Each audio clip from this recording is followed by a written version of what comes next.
My next guest is a really great guy, Andy Gross. He started his career as a co-author with James Patterson and then forged a great name for himself on his own, becoming a New York Times bestseller.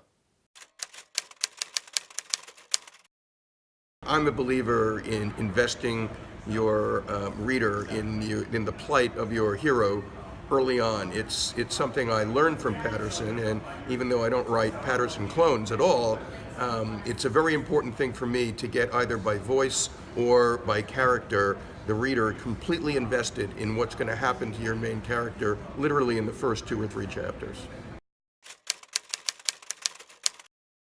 Well, I'm going to say the one coming out, simply because it's the most personal book that I've ever done, called The One Man. I think you know it, and it's a story that was built off of my father-in-law, who escaped Poland in April of 1939, before the 6 months before the war broke out, and then subsequently never heard from anyone in his family again. He was the only one to ever survive.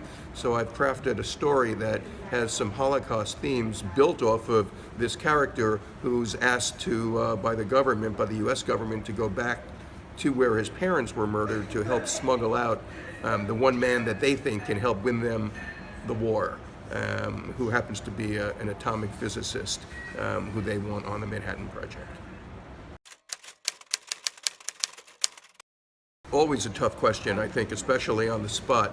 A book called Dog Soldiers by Robert Stone. It won the National Book Award in 1974, and to me it was the first of the real literary thrillers. It was about Vietnam, it was about heroin importers, and Stone was, a very, very well-regarded writer. And to me, when I read a book like that with a combination of suspense and this gripping story, and at the same time, I think quite a bit of style to it, it absolutely was the kind of thing that said, one day I'd like to try that.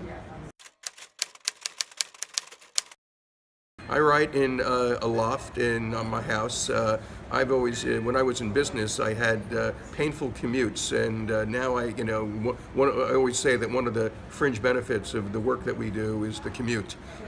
So it's above the garage, but it's a big, high-ceilinged loft with a view of water. I, of course, haven't seen the water in 25 years of working up there because I face a wall about a foot in front of me. The view is about the last thing that I want to see when I'm trying to work. I sort of like the small confines as opposed to the larger one.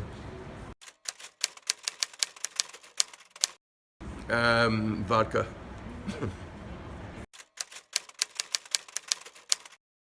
We all have probably the same rituals, or at least a lot of you. First of all, a little bit of Facebook, a little bit of checking your stocks, which at this point you can put your foot back in the water, and then maybe a little more of Facebook. So I also play solitaire on the line, and I always sort of bet that if I win in the first, this is so silly to even admit to people, if I win in the first 3 hands, then I'm going to have a good writing day, and if I don't, I'm going to be struggling. So it's a way just to get the blood going, I guess, in the morning, gambling with myself and my career. I love that. That's great. Well, I had a 20-year business career where I never thought about I might have thought about it, but I didn't really think there was any likelihood to it. But the answer is yes. I even in college, I got myself into college basically by having published poetry and in Poetry Magazine, a national journal in the States. And so I was sort of on a literary scholarship, or jock, so to speak.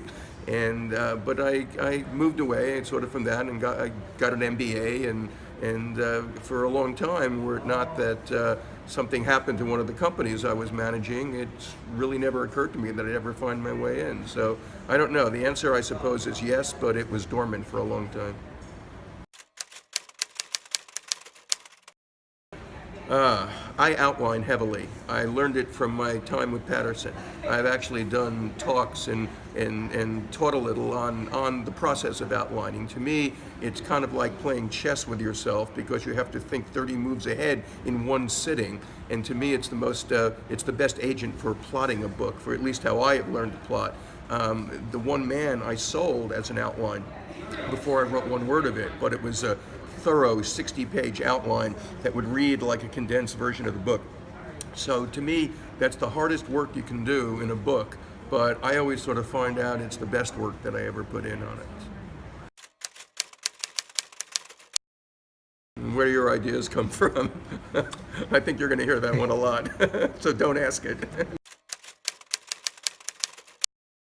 Seriously? Yeah. Oh gosh, I sort of say that a book is a triangulation of maybe three things. It's never just one idea to me, it's three. And a lot of things come from stories people have told me that I appropriate, or articles I've read that I call it putting them in the vault. That I think we talked about this earlier. You sort of put it aside, you put it in a drawer, you put it in a folder, and I really believe that everything is put in that folder for a reason, and eventually, even if it's years later, they come out and you sort of have a story to build around something that only interested you at a certain point. But to me, it takes three of these things to sort of knit into a real storyline. If you've enjoyed watching Andrew Gross in the author studio, do please like and share it.